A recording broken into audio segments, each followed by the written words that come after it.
जैसे कृष्णमूर्ति कहते हैं कि एक इंसान को ऑब्ज़र्व करना चाहिए जिसके थ्रू उसको क्लैरिटी मिलेगी, लेकिन नॉर्मल जो इंसान है वो हमेशा एस्केप के पीछे भागता है। जैसे कि एग्जांपल, अगर आपको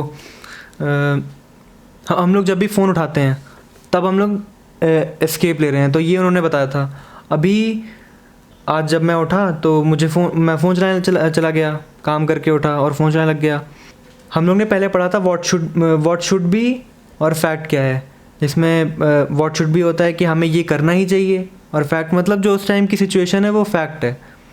अब कृष्णमूर्ति कहते हैं कि व्हाट शुड बी नहीं देखना चाहिए, आपको देखना चाहिए जो फैक्ट है और उसको देख करके ऑब्ज़र्व करना चाहिए। अब मेरा मन कह रहा था, जब मैं फ़ोन चला रहा था तो मेरा मन कहता है कि कृष्णमूर्ति ने तो कहा है कि ये नहीं करना चाहिए, तो अब ये उनका जो ये क्वेश्चन था, जो उनकी अंडरस्टैंडिंग थी, अब वो मेरे लिए व्हाट शुड बी बन गया है। मुझे इस चीज़ को ऐसा फैक्ट देखना चाहिए था और उसको डिज़ोल्व कर देना चाहिए था उस थॉट को, लेकिन अब ये तो सर पे चढ़ गया है कि कृष्णमूर्ति ने कहा है कि अभी तो तुमको ऑब्ज़र्व करना चाहिए, तो अब ये काम बन गया है कि उन्होंने कहा है कि ये ऑब्ज़र्व करना है, तो अब ये मेरा व्हाट शुड बी बन गया है, होना चाहिए इसको फैक्ट। देखिए, हमारे मन में जब थॉट्स चलते हैं ना, उस थॉट्स का जन्म होता है from the moment of silence. कोई भी थॉट हो, जैसे आवाज़ निकलती है तो मैं भी चुप हूँ, फिर कुछ बोला, एक शब्द बोल के फिर चुप हो गया, तो दो साइलेंस के बीच में एक वर्ड होता है। अगर मैं कंटिन्यूस बोलता रहूँ तो ये वर्ड नहीं है। वर्ड के लिए कॉन्सोनेंट्स चाहिए, वॉवेल्स चाहिए और बीच बीच में गैप्स चाहिए। क्लियर? लाइफ में इमेजिनेशन है और रियलिटी है, और वो इमेजिनेशन बहुत ज़रूरी है। अब कोई नॉक करता है रात को 12 बजे मेरे घर में, तो मेरे लिए एक इमेजिनेशन करना ज़रूरी है कि रात को 12 बजे कौन आया है, वो आदमी जेन्युइन आदमी है कि चोर है। तो इस ब्रेन का काम है इमेजिनेशन करना। अब कृष्णमूर्ति बोलते हैं कि नॉर्मल आदमी का ब्रेन कॉन्फ्लिक्ट में रहता है, परेशान रहता है। क्यों? क्योंकि वो what is and what should be के बीच में परेशान रहता है। आपने जब सवाल पूछा तो उसमें एक जगह पर थोड़ी सी मिस्टेक हो गई। कृष्णमूर्ति ने ये नहीं कहा कि व्हाट शुड बी को छोड़ दो और व्हाट इज़ है उसको करो। कृष्णमूर्ति बोलते हैं अपने मन के अंदर में, जैसे ये रबर बैंड होता है, रबर बैंड खिंचता है तो उसमें टेंशन होती है, ऐसे ही हमारे थॉट्स की एक नेचुरल टेंशन स्टेट है जिसमें उसको लगता है कि मुझे ये करना चाहिए, करना चाहिए, होना चाहिए, होना चाहिए, होना चाहिए। जब हम उसको देखते हैं, उसको छोड़ देना है, देखना है शुड बी को। जब एक थॉट आया कि मुझे अपने आप को ऑब्जर्व करना चाहिए, जब आप इस थॉट को देखेंगे तो आप छोड़ दीजिए, वो ऑब्जर्वेशन है। ऑब्जर्वेशन का रिजल्ट है फ्रीडम। हम ऑब्जर्व करके कुछ पाएंगे नहीं। पेट में दर्द है, पेट में दर्द है और उस दर्द को आराम देने के लिए हम एक खास पोस्चर में लेटते हैं जिसमें दर्द कम होता है। तो नॉर्मल माइंड का should be state is full of pain, और कृष्णमूर्ति बोलते हैं जब आप उसको देखेंगे और आपके पास एक स्टेट है जो आपका प्रेजेंट स्टेट है। जैसे आपने कहा मेरा मन कर रहा है कि मैं मोबाइल देखूं, ठीक है, आपने देखा। मैंने आपसे कहा कि अगर खुद को देखना है, खुद को ऑब्जर्व करना है, तो मोबाइल को कुछ देर के लिए बंद करके रख दो, लेकिन मन नहीं कर रहा है मोबाइल को रखने का, ठीक है।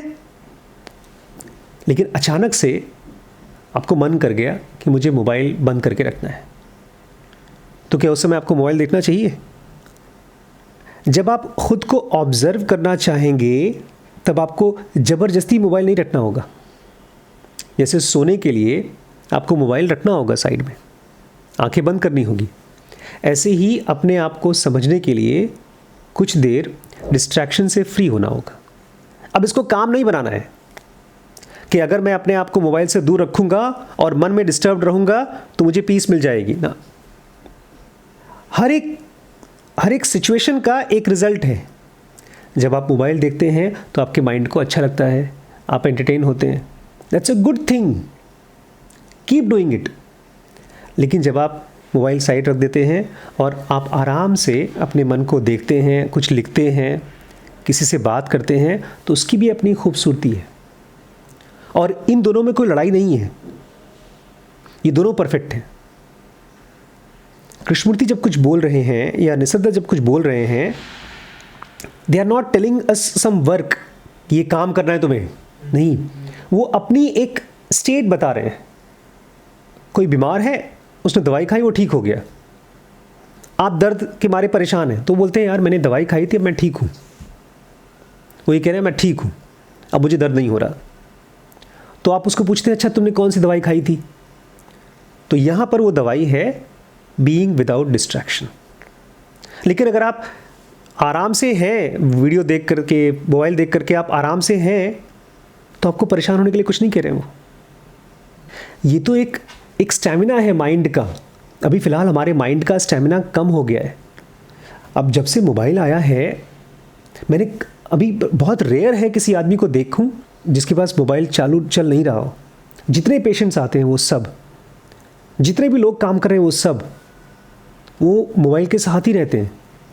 बल्कि जब मेरी दादी जी ख़त्म हुई तब मुझे अचानक से एहसास हुआ कि पूरी धरती पे जितने भी लोगों को जानता हूँ उसमें से एक ही वो औरत थी जिसके पास अपना पर्सनल मोबाइल नहीं था। हम लोगों की हालत ऐसी है जैसे वो एक भाई साहब पहाड़ पे थे, हम लोग एक बार पहाड़ पे घूमने गए थे, पड़ोस में उनका बड़ा खूबसूरत घर था, तो हम लोग उस घर में गए, वॉक कर रहे थे, तो उन्होंने कमरे पे बुलाया।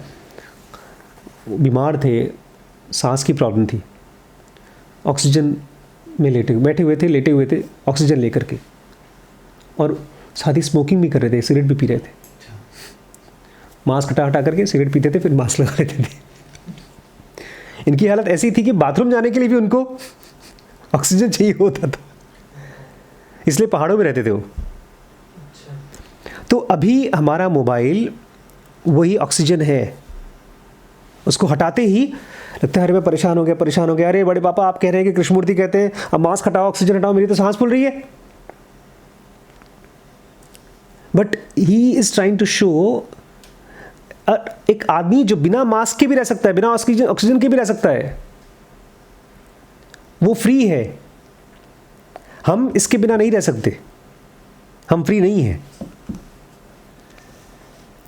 इनफैक्ट आज मैं उससे पूछ रहा था, बच्ची से, जिम जाती, बोलती हाँ। मैंने कहा तेरा स्टैमिना बढ़ा हुआ है? बोलती हाँ सर बढ़ ही गया है स्टैमिना। मैंने कहा काम धाम में जब तू अपने स्कूल में काम करती है पता चलता है? बोलती है सर ऐसे नहीं पता चलता। हाँ मैं पहले दौड़ती थी तो मैं 3-4-5 मिनट में थक जाती थी, अब मैं 15 मिनट भी दौड़ सकती हूँ बीच बीच में ट्रेडमिल पे। But she didn't have answer कि उसकी वजह से उसका नॉर्मल वर्किंग में स्टैमिना बढ़ा है कि नहीं बढ़ा। हमारे माइंड के स्टैमिना को बढ़ने के लिए ये एक एक्सरसाइज है, जैसे जिम में सामान उठाते हैं, वजन उठाते हैं, ऐसे एक एक्सरसाइज है। ऐसा नहीं है कि अब तुम्हें गले में बांध दिया है 100 किलो का वजन लेकर ढोना ही ढोना है। कभी कभी मोबाइल देखिए, कभी कभी उसके बिना भी रहिए। कृष्णमूर्ति को और निसर्ग दत्त को सुनिए, play with this, it's a play. लाओ त्से कहा करते थे spiritual journey is a play not a grind. ऐसा मत सोचिए कि आपको जैसे ऊंट रेगिस्तान में चलता है वो करना है, वो नहीं करना है। All creativity sprouts from silence. But जो आज मैंने बात की है ना, वो साइलेंस के और आगे जाने की बात की है कि how to be completely free from your body state, body consciousness. आप इसलिए डर गए क्योंकि आपको लग रहा है अरे मेरा तो पूरा नॉलेज इन्फॉर्मेशन वीडियो से आ रहा है और इन्होंने यही छीन लिया। नहीं, I am just saying there is one more. मैं चैट जीपीटी आजकल यूज़ कर रहा हूँ, बट वो बहुत बार नहीं सही लिखता। इनफैक्ट हर एक लाइन के बाद मुझसे पूछेगा सर जो आप सोच रहे हैं मैंने वो सही तरीके से लिखा है? तो उसको बताता हूँ नहीं तूने ये वर्ड गलत लिखा है। वैभव ने बहुत अच्छा क्वेश्चन पूछा कि ये सब बातें जब हम लोग सुनते हैं ना तो ऐसा लगता है कि अब नया काम आ गया, बिना मोबाइल के रहो, अपने आप को तपस्या कराओ। But this is a game, this is not hard work. दुनिया में जो लोग पीक परफॉर्मर्स हैं, दे play with their skills, they don't slog with that. जो भी आप देखते हैं इंस्टाग्राम पे, फाइटर्स, नॉट फाइटर्स एग्जैक्टली, जो मूवमेंट स्पेशलिस्ट हैं, योगा टीचर्स हैं, वो सब एक्सट्रीम योगाज करते हैं because they play with that. बस आपको खाली इतना करना है, you are playing with your mind not the body. तो यू कैन डू, ऑक्सीजन लगा करके भी रह सकते हैं, बिना ऑक्सीजन के भी रह सकते हैं।